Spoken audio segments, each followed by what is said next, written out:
बिस्मिल्लाहिर्रहमानिर्रहीम। अस्सलामुअलैकुम। जिन लोगों को हमेशा ये शिकायत रहती है कि वो जब भी आलू के पराठे बनाते हैं वो फट जाते हैं, तो आज की रेसिपी स्पेशली उन लोगों के लिए है कि किस रेसिपी से वो आलू के पराठे तैयार करें कि वो बिल्कुल भी ना फटें और बेहद क्रिस्पी और क्रंची पराठे बनकर तैयार हों। सबसे पहले आप मेरे चैनल को लाइक और सब्सक्राइब कर लें, बेल आइकॉन को प्रेस कर दें ताकि आने वाली वीडियोज़ आपको टाइम से मिलती रहें। आलू के पराठे बनाने के लिए हमें जिन जिन चीज़ों की ज़रूरत है वो आप नोट कर लें। ये आधा किलो आलू हैं जिन्हें मैंने बॉईल करके छोटे छोटे पीसेस में काट लिया है। एक बड़ी प्याज ले लें और उसे स्लाइस कर लें। साथ ही 3 से 4 लहसुन के पीसेस जिन्हें बारीक बारीक काट लें। छोटा टुकड़ा अदरक का, उसे भी छोटे छोटे बारीक काट लें। साथ ही 3-4 सब्ज़ मिर्चें, उन्हें भी छोटे छोटे पीसेस में काट लें। एक छोटा बोल हमें चाहिए होगा सब्ज़ धनिए का और 3 से 4 पत्तियाँ पुदीने की, उन्हें भी बारीक बारीक काट लें। इसमें पुदीना कम जाएगा क्योंकि पुदीने का फ्लेवर तेज़ होता है। खुश्क मसाले कुछ इसमें जाएंगे। 1 टीस्पून नमक, 1 टीस्पून साबुत धनिया, 1 टीस्पून सफ़ेद ज़ीरा, 1 टीस्पून कलौंजी, 1 टीस्पून पिसा हुआ गरम मसाला और 1 टीस्पून सुर्ख लाल मिर्च। नमक आप अपने टेस्ट के हिसाब से कम या ज़्यादा कर सकते हैं। अब आप एक पैन ले लें और उसमें 1 टीस्पून कुकिंग ऑयल डालें और साथ ही उसमें अदरक और लहसुन जो बारीक बारीक चॉप की हुई थी उसे डालकर हल्का सा फ्राई कर लें।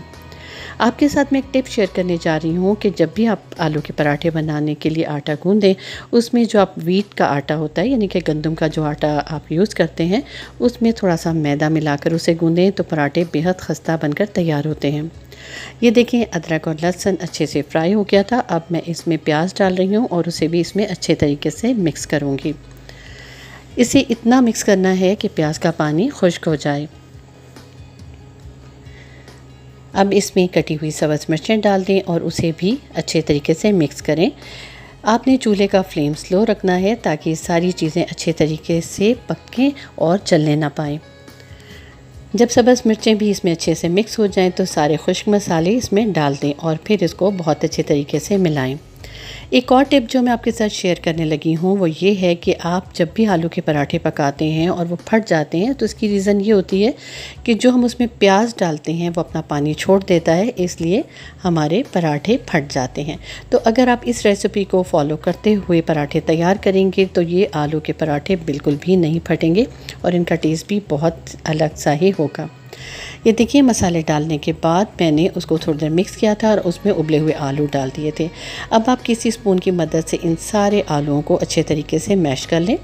क्योंकि आलू ऑलरेडी बॉयल्ड हैं तो ये बहुत इजीली मैश हो जाएंगे। जब ये सारे मैश हो जाएं और मिक्स हो जाएं, चूल्हा बंद कर दें, आलू ठंडे हो जाएं तो उसमें आप सब्ज़ धनिया और पुदीना भी शामिल करके उसे अच्छे तरीके से मिक्स कर लें। जब भुर्ता ठंडा हो जाए यानी वो सारा मिक्सचर ठंडा हो जाए तो तब आपने पराठे बनाने स्टार्ट करने हैं। अब एक आटे का छोटा सा पेड़ा ले लें, उसकी एक छोटी सी रोटी बेल लें और इसके सेंटर में आपने घी लगाना है। हमेशा जब भी पराठे पकाएं उसे घी में पकाएं, चाहे वो देसी घी हो या कोई बनस्पति घी। ऑयल में पराठे बिल्कुल भी मज़ेदार बनकर तैयार नहीं होते। ये देखिए, मैंने इसके सेंटर में घी लगा लिया है और साइड्स को ड्राई रहने दिया है। इस तरीके से हमारा जो ये आटा है ये आपस में चिपक जाएगा। इसके सेंटर में ये सारा मिक्सचर रखें।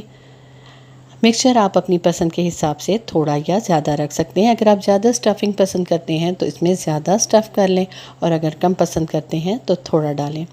अब इसके सेंटर में मैंने स्टफ़ सारा रख दिया था। अब आप ये देखें, इस तरीके से चारों साइड्स को ऊपर लें और टाई कर दें और एक गोल पेड़ा बना लें। अब इसका आप पराठा बेल लें। पराठा प्रॉपर राउंड शेप में नहीं होगा क्योंकि हमने इसमें प्याज के स्लाइसेस डाले थे, जिसकी वजह से थोड़ी सी शेप ख़राब हो सकती है। अब एक तवे को बहुत अच्छे तरीके से गर्म कर लें और उसके ऊपर ये पराठा डाल दें। जब भी आप पराठे के लिए आटा गूंदें तो उसमें थोड़ा सा नमक ज़रूर शामिल करें। ये देखें, मैंने पराठे को एक साइड से सेंक लिया है। अब मैं इसके ऊपर घी लगाऊंगी। घी को अच्छे तरीके से इसके ऊपर स्प्रेड करें। अगर आप ज़्यादा घी खाना पसंद करते हैं तो ज़्यादा घी डाल दें, वरना 1 टेबलस्पून घी काफ़ी होता है। अब इसे अच्छे तरीके से चारों तरफ हिलाएं ताकि ये चारों तरफ से पक जाए। आप देख रहे हैं कि इसमें आलू का जो हमने स्टफ़ डाला था वो बिल्कुल भी बाहर नहीं आ रहा, क्योंकि आलू बहुत अच्छे तरीके से ड्राई हो चुके हैं। प्याज भी हमने ड्राई कर ली थी। ये देखें कितना अच्छा कलर आया है, बहुत क्रिस्पी पराठे बनकर तैयार हैं। इसे दही के रायते के साथ सर्व करें और एंजॉय करें। मुझे इजाज़त दें। अल्लाह हाफ़िज़।